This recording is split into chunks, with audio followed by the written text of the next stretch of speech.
Je vais reparler de mon nouveau modèle consacré au rapport entre le monde à l'extérieur de la caverne et à l'intérieur de la caverne. Et si on peut simplifier, entre le monde des hommes et le monde des femmes, enfin le monde des hommes et le monde des femmes, c'est façon de parler, entre le monde dont les hommes aujourd'hui sont issus et le monde dont les femmes aujourd'hui sont issues, dans le cadre d'une symbiose. J'ai expliqué que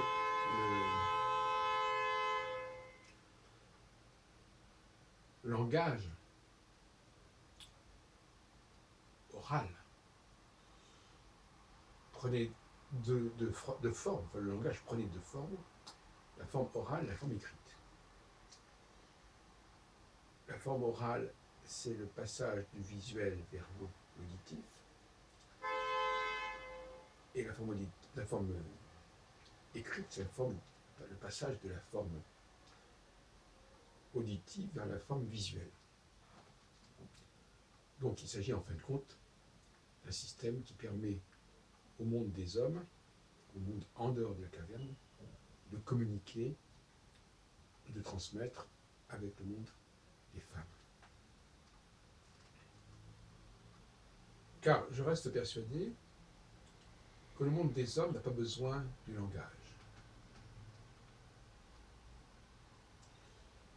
Il se contente de voir le monde, de voir les choses. Tout le monde voit les mêmes choses. Et pour regarder le ciel, par exemple, pour regarder les animaux, tout ça, ça se voit, ça s'observe, et on obtient rapidement un consensus qui n'exige pas de longues discussions, puisque le monde réel s'impose à notre conscience. Quand on est à l'extérieur de la caverne, quand on peut voir les choses. La vue est un organe extrêmement important pour l'intellect. Sans la vue, il n'y a pas de vérité. Il n'y a que des discussions, il n'y a que des théories, que des spéculations.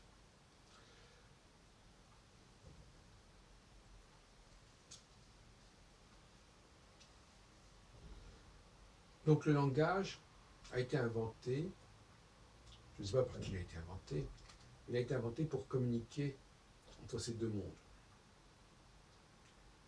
Ça pourrait correspondre d'ailleurs à l'Homo sapiens et au néandertalien. Donc quand je dis le monde des hommes et des femmes, c'est une façon de parler, vous avez bien compris. Ces deux mondes ont des éléments masculins et féminins, bien évidemment, au départ. Que ce soit sous la forme de l'androgyna ou sous la forme du rapport tel que nous connaissons. Mais, par la suite, selon des processus que je ne peux pas définir ou reconstituer aisément,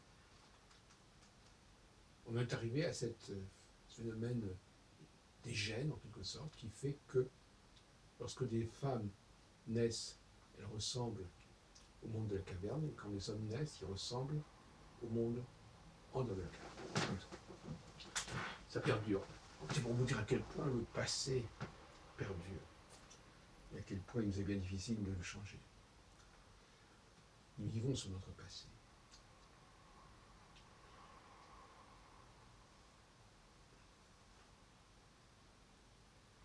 Donc,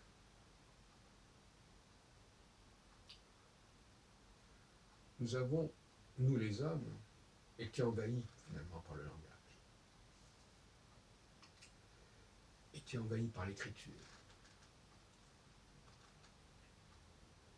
Je prends l'exemple de la musique qui m'est chère. La musique n'a pas besoin d'être transcrite.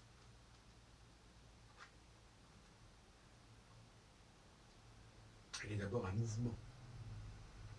Elle est d'abord une danse. C'est d'abord une danse. Et elle ne devient sonore que pour communiquer avec le monde des femmes.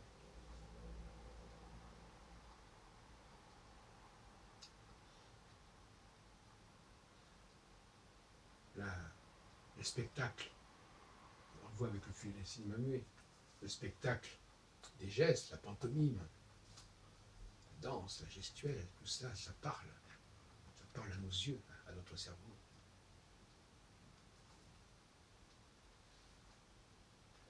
Ça va peut-être être sonore.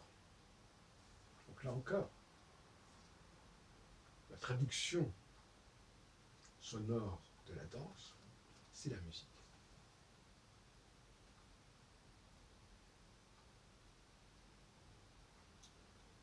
La danse n'a pas besoin de son. Mais pour communiquer avec les femmes, il faut du son.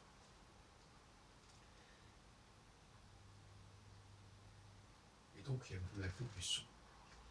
L'origine de la danse, la généalogie de la danse, ce n'est pas le son. C'est le mouvement, c'est la chorégraphie, mais ce n'est pas le son. Et d'ailleurs, on a gardé ce mot mouvement pour désigner une division d'une pièce de musique. Et c'est pas à part ça. Dans l'autre sens, on a inventé, pour passer du son vers le visuel, on a inventé l'écriture. Et l'écriture, ce n'est pas véritablement du visuel, c'est-à-dire que c'est un visuel très restreint. Mais c'est ce visuel-là qui permet de se faire une idée de ce qui se passe dans le monde des femmes. Qui permet de transposer, de transcrire la parole féminine.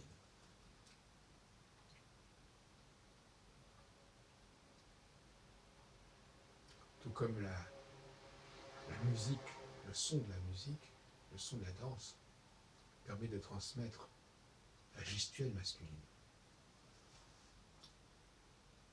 Voilà ce que je dirais ce soir sur ce sujet.